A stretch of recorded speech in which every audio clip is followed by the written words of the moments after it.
Morgan Stanley just launched the Morgan Stanley Solana Trust, an exchange-traded product charging 14 basis points.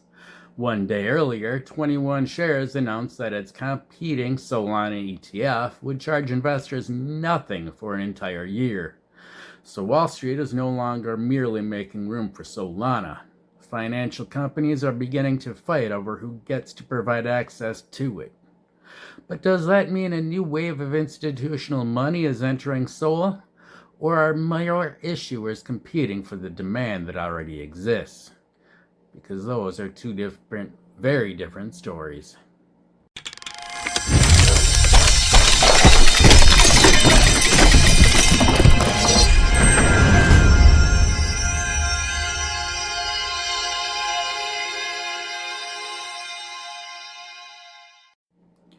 Welcome back to CoinOps. Solana became easier to buy and more capable to use this week.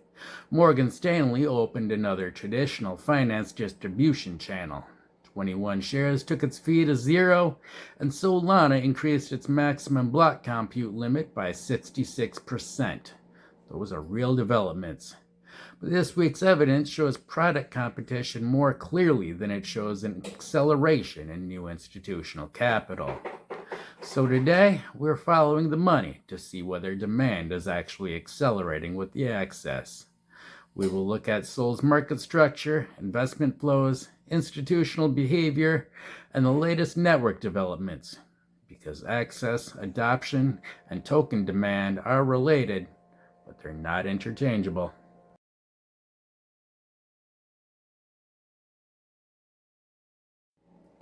SOL spent most of the past week trading inside a relatively narrow range.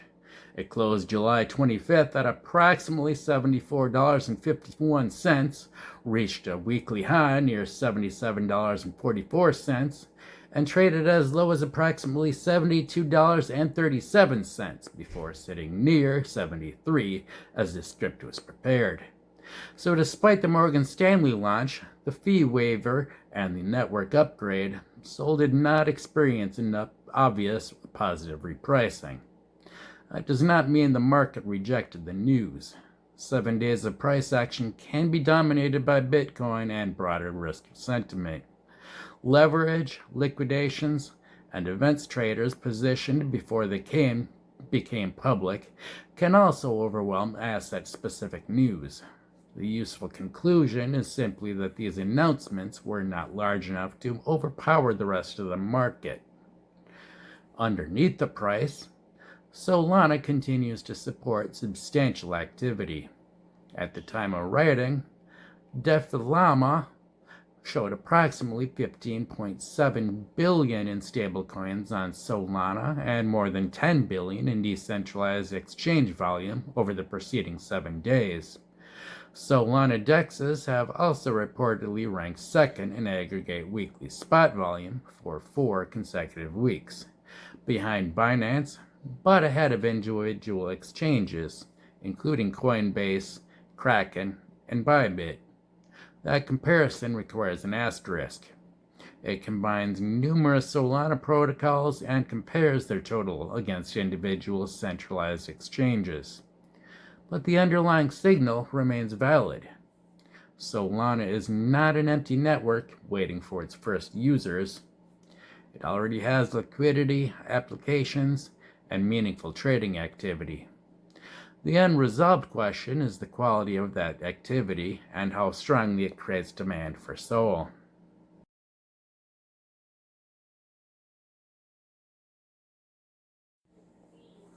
This is where the institutional demand claim receives its first serious test. According to SOSO value data available on July 30th, U.S. Solana investment products had accumulated approximately $1.15 billion in historical net inflows. That means demand for regulated SOL exposure is already proven. Investors have committed meaningful capital to these products. But the money is heavily concentrated. Bitwise's Solana product accounts for roughly 900 million of the category's cumulative inflows. Other products have attracted substantially smaller amounts. That concentration helps explain why 21 Shares was willing to waive the entire fee on TSOL. TSOL normally charges 0.21%. From July 28, 2026 through July 27, 2027, that fee drops to zero. The product also captures Solana staking rewards with an estimated net staking yield of approximately 4.65% at the time of this announcement. But TSOL held only about 3.1 million in assets on July 30th. The zero fee decision tells us that competition is intensifying. It does not necessarily tell us whether overall demand is weak or exploding. It may tell us something much simpler. TSOL needs to win assets from better established competitors. The timing also matters. 21 Shares announced the waiver before Morgan Stanley launched MSOL. We cannot claim the 21 Shares saw the Morgan Stanley launch and cut its fee overnight. Morgan Stanley's filing was already public, and the competitive pressure was visible before either announcement landed. According to So Value data reported for July 30th, MSOL had accumulated approximately 19.46 million in net inflows. Nearly all of that arrived during one strong day, followed by approximately 404,000. That is a credible launch. It is not yet a trend. One major creation can include initial allocations, seed activity, or investors who had been waiting for that particular product. What matters now is whether MSOL continues growing and whether that growth adds to the entire Solana product category. If MSOL gains assets while other funds remain stable, Morgan Stanley may be expanding the market. If MSOL gains while competing products lose assets, Morgan Stanley may simply be redistributing demand that already existed. There is one more distinction worth making. These products hold actual SOL, so net share creation can move SOL into the trust, but secondary trading between existing shareholders does not require the trust to purchase additional SOL. That means net creations and total SOL holdings can matter more than share trading volume when we are trying to measure new token demand.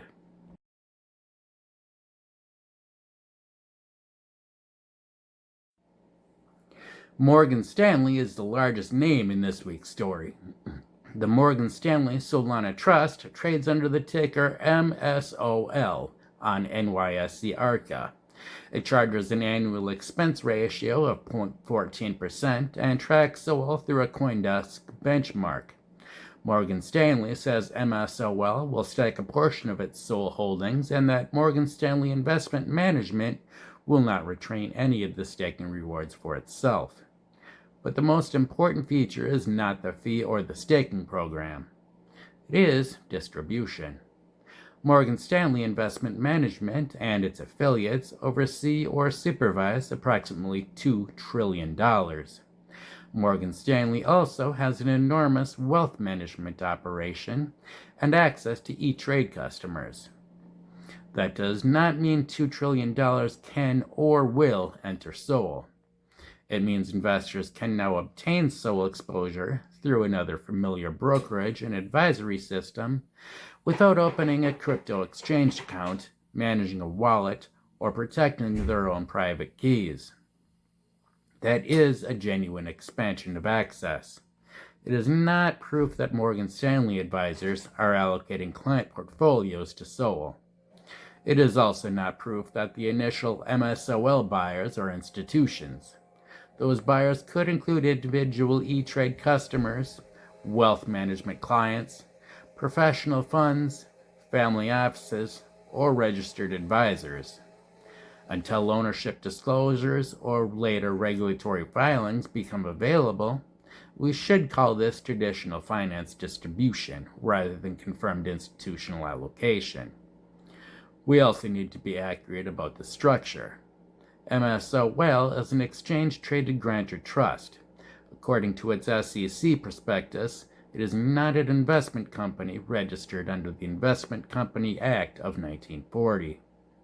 Investors own shares, providing indirect exposure to SOL. They do not directly control the underlying tokens. The strongest institutional infrastructure story outside Morgan Stanley came from BNY.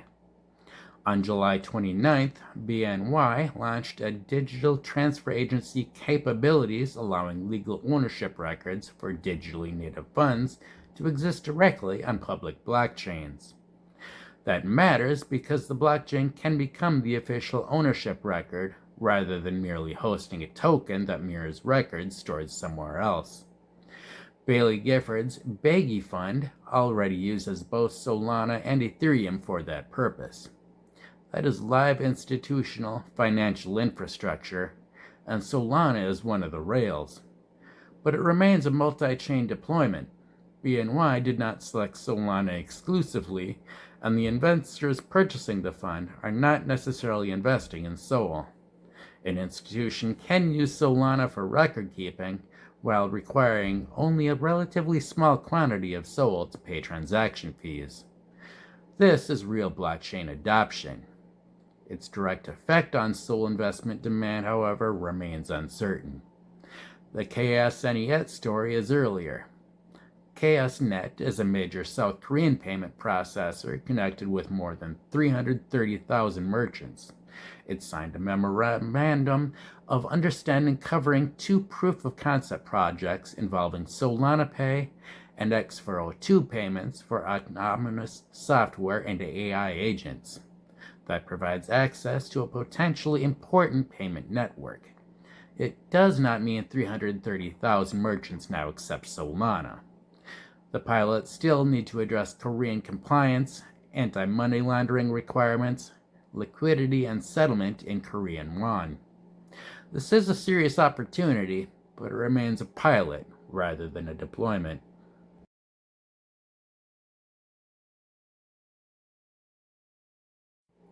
The largest technical development was Solana's activation of 100 million compute unit blocks on July 29th. The previous maximum was 60 million compute units. That is a 66% increase in maximum block compute capacity. Compute units are not the same thing as transactions. Different transactions require different amounts of work.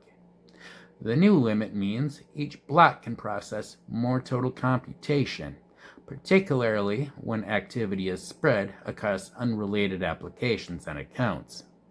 The per account writable compute limit remains at 12 million units. That means one congested application does not suddenly receive 66% more capacity. Instead, unrelated activity has more room to operate alongside it. A busy trading program is less likely to crowd a payment, lending, or token transaction out of the same block. This was also not an upgrade built for an unused network. According to the Solana Foundation, 11.2% of blocks under the previous limit had reached at least 56 million compute units. That is approximately 1 block in 9 approaching the old ceiling. The demand was not evenly distributed. It appeared in spikes, particularly during volatile markets when users were competing hardest to get transactions processed. The upgrade, therefore, responds to demonstrated peak usage while providing room for future growth. It is both reactive and forward-looking. But raising the ceiling does not create demand. A wider highway can accommodate more traffic. It cannot force more people to drive. Larger blocks also create more work for validators, RPC providers, indexers, and exchanges. Solana believes networking improvements such as XDP and increased validator client performance provide sufficient headroom. More than 70% of mainnet stake had enabled XDP before the upgrade. The real test will come when the network has to process sustained high compute blocks without harming replay times, validator catch-up, or reliability. Security remains part of that institutional readiness test. Blockade's report covering the first half of 2026 attributed approximately $326 million in losses to Solana-related projects. More than 98% reportedly came from compromised keys and signing infrastructure, rather than vulnerabilities in Solana's core protocol. This was not $326 million stolen by breaking Solana itself. These were also not all new incidents from this week. But institutions care about more than consensus security.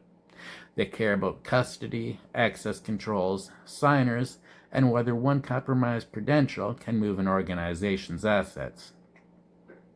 Solana can produce larger blocks and maintain network time, while individual applications still fail operationally. The official network history showed no new outage or core protocol incident this week. The network itself remained stable. The weakness identified by Blockade was primarily above the protocol layer. Now that distinction matters, but it does not make the risk irrelevant. Throughput is only one part of the institutional readiness.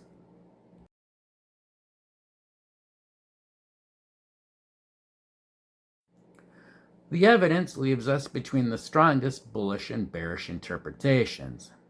The bullish case is that Morgan Stanley, BNY, 21 shares, and Solana's developers are building ahead of demand they expect to arrive. The existing 1.15 billion in product inflows and the number of blocks previously approaching Solana's compute limit demonstrate that neither investor demand nor network usage is imaginary. The bearish case is that too many investment products are competing for a limited pool of capital, while infrastructure announcements read ahead of measurable economic value. The available evidence does not justify either extreme yet. This was a readiness week. Solana became easier to buy and more capable to use, but product competition is currently clearer than any acceleration in new institutional capital. 3 things would change that conclusion. First, MSOL and the wider Solana product category would need to produce sustained net inflows over several weeks, without those inflows merely moving between issuers.